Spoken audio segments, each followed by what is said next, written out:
Praise the Lord. फिर से एक और बार आज हमारे उपवास प्रार्थना के 23वें दिन प्रभु के कलाम से मैं आपको कुछ सिखाना चाहता हूँ।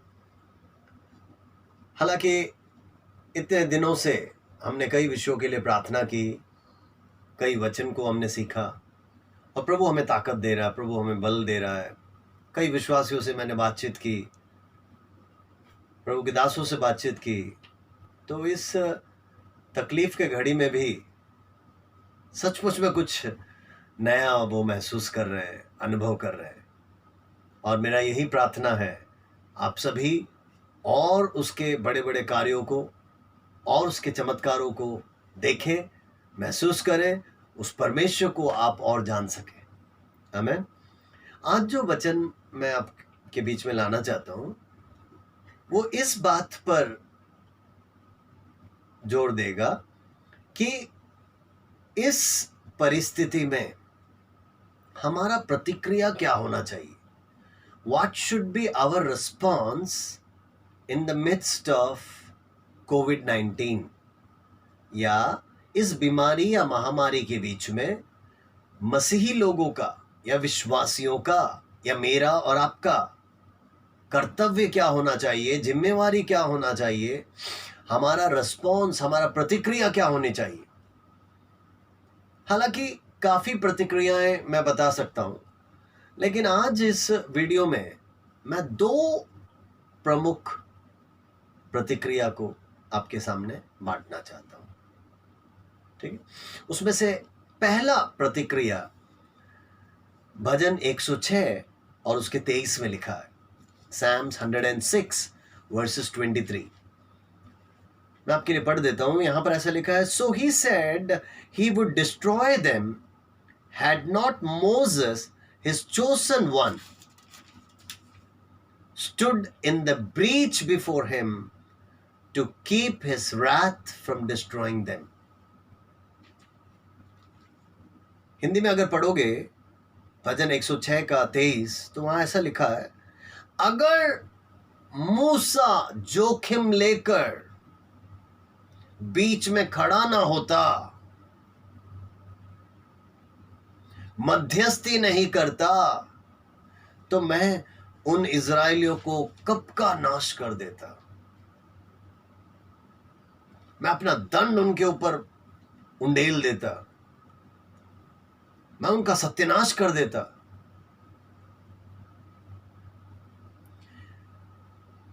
दाऊद इस भजन को जब लिखता है, सो इजरायलियों के सारे सच्चाइयों को, कहानियों को वो संक्षिप्त में उल्लेख करता है।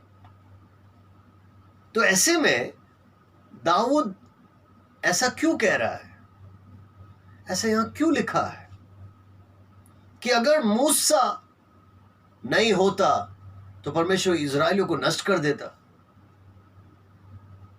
अगर मूसा बीच में खड़ा ना रहता तो परमेश्वर दंडित कर देता। इसका कारण सबसे पहले मैं बताना चाहता हूं। कारण यह है, आप उसका 106 का 21 पढ़ोगे, वहां पर ऐसा लिखा है, they forgot the God who saved them who had done great things in Egypt. वो अपने परमेश्वर को भूल गए जिन्होंने उनको मिस्र से बचाया था, मिस्र से छुटकारा दिया था। इजराइल लोग उसी परमेश्वर को भूल गए। मैं आज आपसे बताना चाहता हूं, कई बार जब परिस्थितियां, दिक्कतें हमारे अनुकूल हो जाती है ना, जब आशीषें बहुत आ जाता है, अनुग्रह बहुत आ जाता है, जब सब कुछ अच्छा चलता है, कई बार हम उस परमेश्वर को भूल जाते हैं जिसने हमको उद्धार दिया, जिसने हमको बचाया, जिसने हमको आशीष दी, जिसने हमको अनुग्रह दिया। कई बार हम भूल जाते हैं उसको। भूलने का मतलब, हम कहते हैं आज चर्च नहीं गए तो क्या हुआ, आज प्रार्थना नहीं किया तो क्या होगा, अरे आज बाइबल नहीं पढ़ा तो क्या होगा। एक एक ऐसे ऐसे बहाने मन में आते हैं, इजराइलियों का भी यही हालत था। जिस परमेश्वर ने उनको बचाया वो उन्हीं को भूल गए। हालेलुया।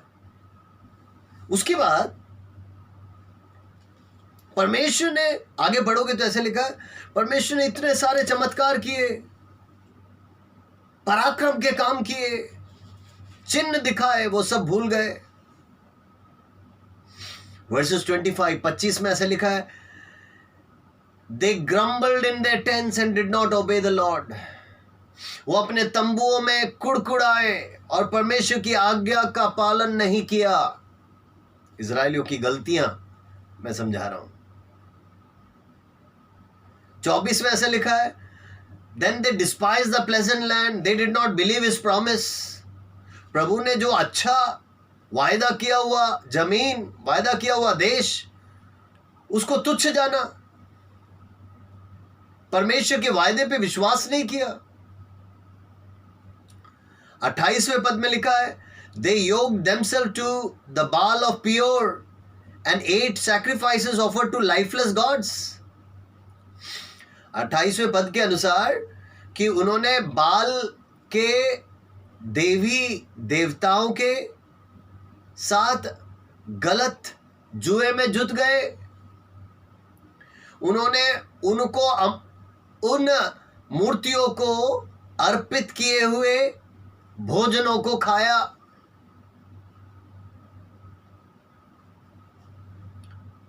उनतीस में लिखा है, they arose the Lord's anger by their wicked deeds.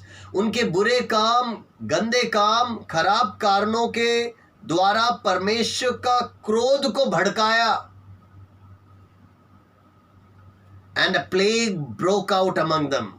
बहुत बड़ा महामारी उनके बीच में फैल गया। और आगे देखिए इजरायलियों ने क्या क्या लिखा। इस पूरे अध्याय में बहुत ही अच्छी तरह वर्णन किया है। वर्सेस 33वें पद में ऐसा लिखा है, for they रेबल्ड against the spirit of God. वो परमेश्वर के आत्मा के विरुद्ध उन्होंने बलवा किया।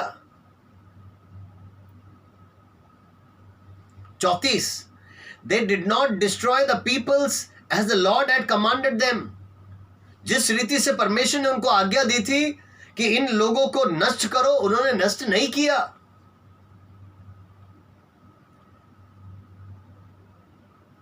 35, but they mingled with the nations and adopted their customs. Verses 35 says, 35वां पद, कि वो उन लोगों के बीच में घुल मिल गए और उन्होंने वहां के संस्कृति को अपना ली, परंपरा को अपना लिया, रीति रिवाज को अपना लिया, जो उन्होंने नहीं करना चाहिए था। 36 में लिखा है, versus 36, it says, they worship their idols which became a snare to them। उन्होंने वहां के देवी देवताओं की मूर्तियों की पूजा की और वही उनके लिए एक फंदा बन गया।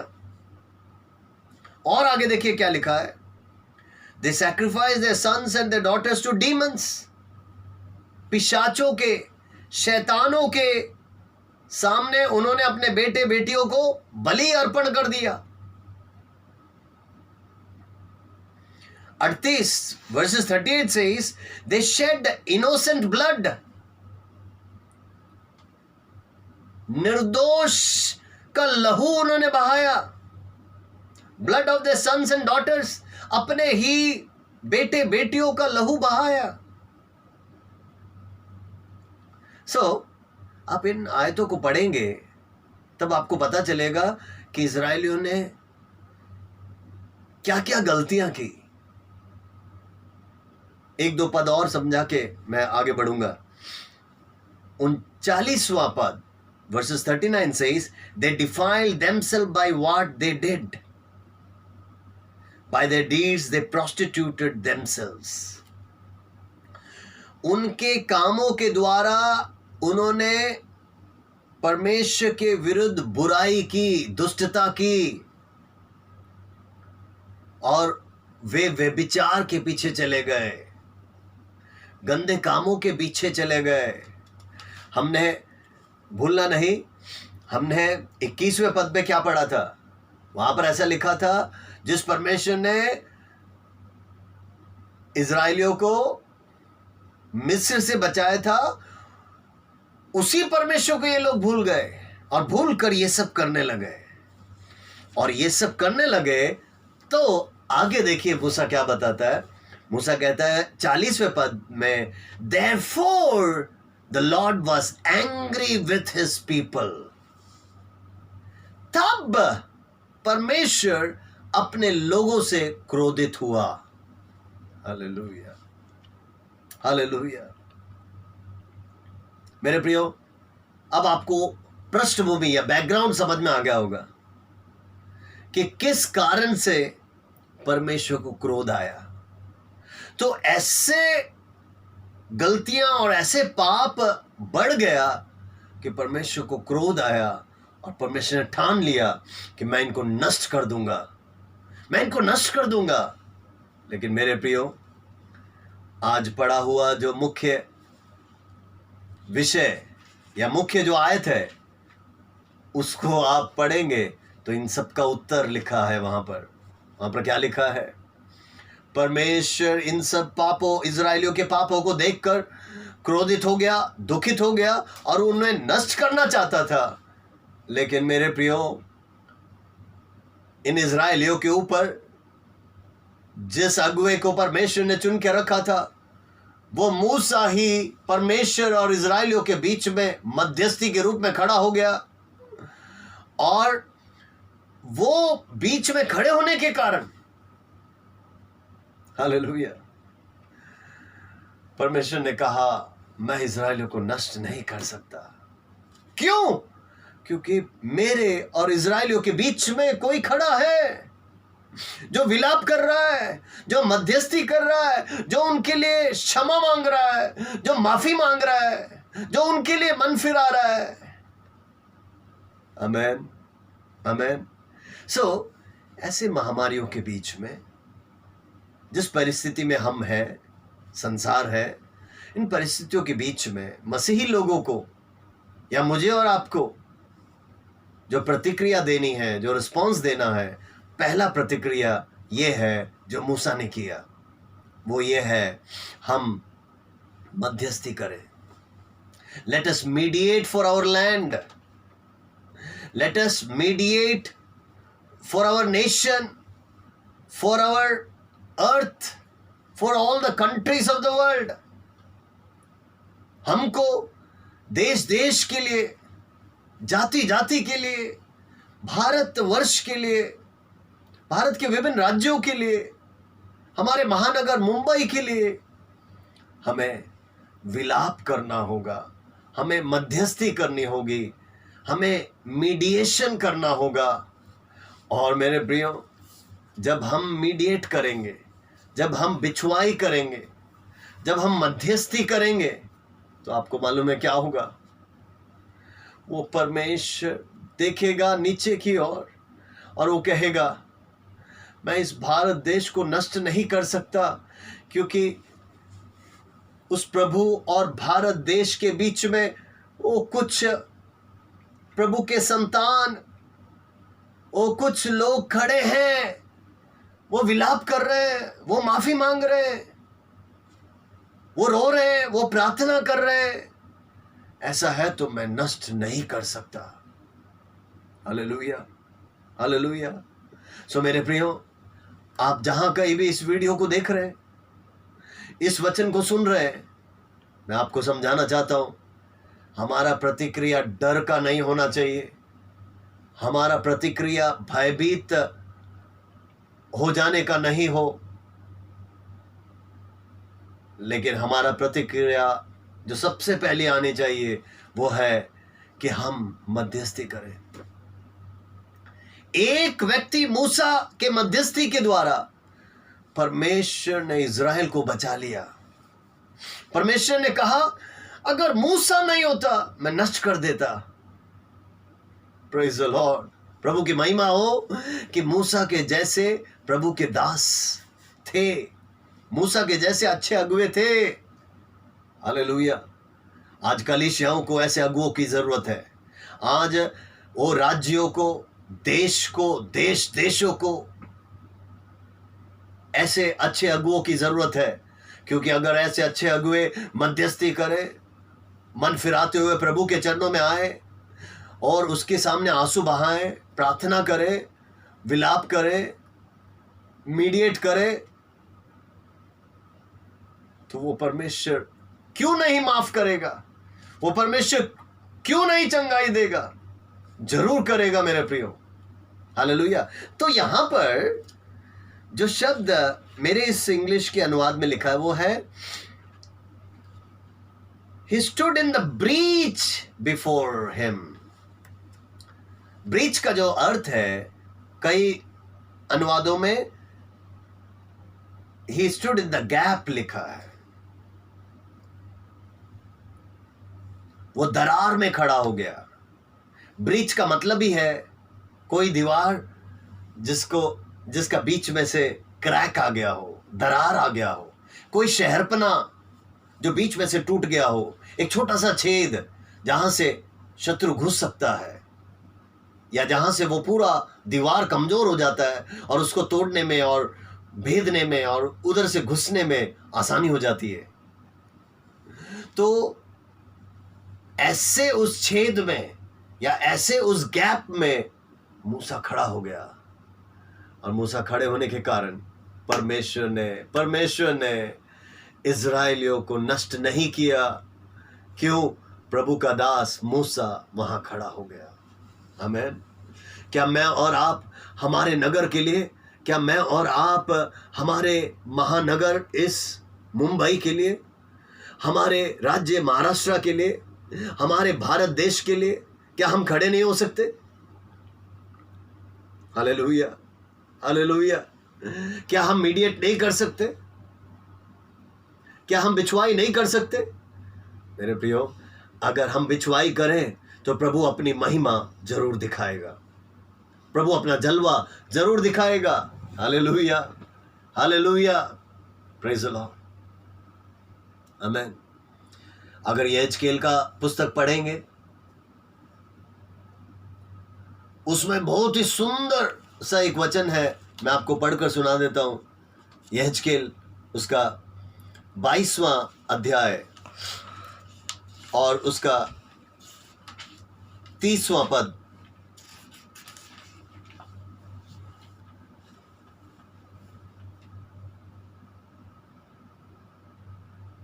Yehezkel chapter 22 verses 30. I looked for someone among them who would build up the wall and stand before me in the gap on behalf of the land, so I would not have to destroy it. But I found no one. ये देखिए कितना बड़ा एक सच्चाई है। परमेश्वर कहता है कि मैं किसी एक को ढूंढ रहा था जो उस शहरपना के या उस दीवार के टूटे हुए दरार में, उस बीच में खड़े हो जाता, या कोई एक उन लोगों के प्रति खड़ा हो जाता, उस जाति के प्रति, उस देश के प्रति खड़ा हो जाता। मैं ढूंढ रहा था और वहां ऐसा लिखा, but I found no one. मैंने एक को भी नहीं पाया। मेरे प्रियो, ऐसा नौबत ना आने पाए, ऐसी परिस्थिति ना आने पाए जहां पर परमेश्वर देखे और ये कहे कि मैंने एक भी निर्दोष नहीं पाया, मैंने एक भी निष्कलंक नहीं पाया, मैंने एक भी धर्मी नहीं पाया। प्रभु ऐसा कहने ना पाए, प्रभु ऐसा कहने ना पाए कि मैंने एक भी मीडिएटर को, बिछवाई करने वाले को, मध्यस्थी करने वाले को नहीं देखा, एक भी विलाप करने वाले, प्रार्थना करने वालों को नहीं देखा। प्रभु हमारी और पृथ्वी की ओर देखकर ऐसा कहने ना पाए, और मेरा विश्वास है वो नहीं कहेगा। Hallelujah, hallelujah. तो याद रखिए, मसीही जनों के लिए हमारा सबसे पहला प्रतिक्रिया यही होनी चाहिए। अब इसका सबसे अच्छा मिसाल है नए नियम में, और नए नियम में जो उदाहरण हम देखते हैं मिसाल के रूप में, वो है हमारा यीशु मसीह। बाइबल में लिखा है, फिलहाल वो यीशु मसीह पिता परमेश्वर के दाहिनी ओर बैठकर, स्वर्ग में बैठकर मेरे और आपके लिए, उसके संतानों के लिए वो बिछुआई कर रहा है। आमीन। हम अगर आज जिंदा हैं तो इसलिए हैं क्योंकि वो हमारे लिए बिछुआई कर रहा है। और ऐसे ही बहुत तेरे पवित्र लोग हमारे लिए बिछुआई कर रहे हैं। हम आपके लिए प्रार्थना कर रहे हैं, हम बहुतेरों के लिए प्रार्थना कर रहे हैं, हमारे देश के लिए, हमारे नगर के लिए, दुनिया के देश देश के लिए हम प्रार्थना कर रहे हैं। तो जरूर परमेश्वर रहम करेगा, जरूर परमेश्वर अपनी महिमा दिखाएगा। हालेलुया, आमीन। सो यीशु मध्यस्थी कर रहा है, ही इज आवर मीडिएटर, और वो मध्यस्थी करने के कारण आज हम बचे हैं। इसीलिए हम अनुग्रह के सिंहासन में कभी भी जा सकते हैं और हे अब्बा, हे पिता करके पुकार सकते हैं। हमारे दर्द को, हमारे दुख को, हमारे क्लेश को, हमारी जरूरत को हम उसको बता सकते हैं। हालेलुया। और वो सुनने को तैयार है, वो उत्तर देने को तैयार है। आमीन। सो इन अंतिम दिनों में हमारा पहला प्रतिक्रिया यही होनी चाहिए कि हम एक बिछुआई करने वाले, एक मध्यस्थी करने वाले व्यक्ति बन जाएं। हम विलाप करने वाले, प्रार्थना करने वाले, उपवास करने वाले व्यक्ति बन जाएं। Praise the Lord, hallelujah. यीशु की नाई, ये पहला प्रतिक्रिया को हम करें। दूसरा प्रतिक्रिया हम देखते हैं, वो है गलातियों की पत्री। हालांकि कई जगह पे लिखा है, गलातियों की पत्री अगर आप पढ़ेंगे, वहां पर उसका दूसरा पद पढ़ें, वहां ऐसा लिखा है, कैरी ईच अदर्स बर्डन्स। और वैसा ही 10वां पद पढ़ोगे, गलेशियंस चैप्टर 6 वर्सेस 2 and 10, 10वें पद में ऐसे लिखा है, therefore as we have opportunity let us do good to all people and especially to those who belong to the family of believers. So गलातियों 6 का 2 और 10 पढ़ोगे तो वहां पर दूसरा मसीही प्रतिक्रिया जो मुझे और आपको करना, वो ये है कि एक दूसरे को संभालें। जितना अवसर मिलता है भलाई का काम करते रहें, अच्छाई करते रहें, बुराई की ओर नहीं, गंदा काम नहीं, दुष्टता का काम नहीं, लेकिन भलाई का काम। हमारी कलीसिया के हर ब्रांचेस दीनों और दरिद्रों को मदद कर रहे हैं, सहायता कर रहे हैं, और हम लगातार हर रोज जैसा जैसा प्रभु मौका दे रहा है, सुबह शाम को हम निकल रहे हैं और हम दीनों को, दरिद्रों को मदद कर रहे हैं। प्रभु हमें सहायता कर रहा है। हालेलुया। और प्रभु मदद करे, यही मेरी प्रार्थना है। तो हम करते रहेंगे जब तक प्रभु हम में सांस देता है, हम में सामर्थ्य देता है, शक्ति देता है। हमारे पास जो है उसके द्वारा हम जरूर करते रहेंगे। हालेलुया। मैं आप सभी को भी आह्वान देता हूं इस वीडियो के जरिए, इस शिक्षा के जरिए, कि इन 2 बातों को आप जरूर कीजिएगा। आमीन। पहला मैंने अच्छी तरह समझाया, वो है मध्यस्थी की प्रतिक्रिया। दूसरा है एक दूसरे को संभालने, जरूरतमंदों को मदद करने की प्रतिक्रिया, helping the poor, helping each other. That should be our second response as Christians, as believers who believe in the Holy Scriptures. Now, एक और आयत मैं आपके सामने रखकर मैं समाप्त करूंगा, वो है याकूब की पत्री, उसका पहला अध्याय और उसका आखिरी पद, verses 27. That is James chapter 1 verses 27. याकूब 1 का 27. उसमें ऐसा लिखा है, true religion that God our father accepts as pure and faultless is this, to look after orphans and widows in their distress and to keep oneself from being polluted by the world. देखिए यहां पर लिखा है, सच्चा धर्म क्या है? सच्चा धर्म यह है विधवाओं को सहारा देना। सच्चा धर्म यह है अनाथों की सुधि लेना। आमीन। और संसार के गंदगी में से, भ्रष्टता में से, बुराई में हमें नहीं मिलना है। संसार के गंदगी में हमें जुड़ना नहीं है। हालेलुया, आमीन। सो आज इस वीडियो के जरिए मुझे और आपको ऐसी परिस्थिति में किस प्रकार का प्रतिक्रिया रखना है वो मैं आपको समझा रहा था। देखो, हमको कई बातों में गुस्सा आ सकता है, गुस्सा ना करें।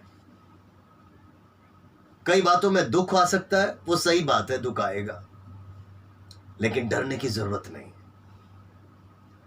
मसीही लोगों को, विश्वासियों को, मुझे और आपको वचन ये दो मुख्य प्रतिक्रियाएं सिखाता है। हालांकि और भी कई प्रतिक्रियाएं हैं, लेकिन आज इन दो प्रतिक्रियाओं को आप सीखें और इसका पालन करें।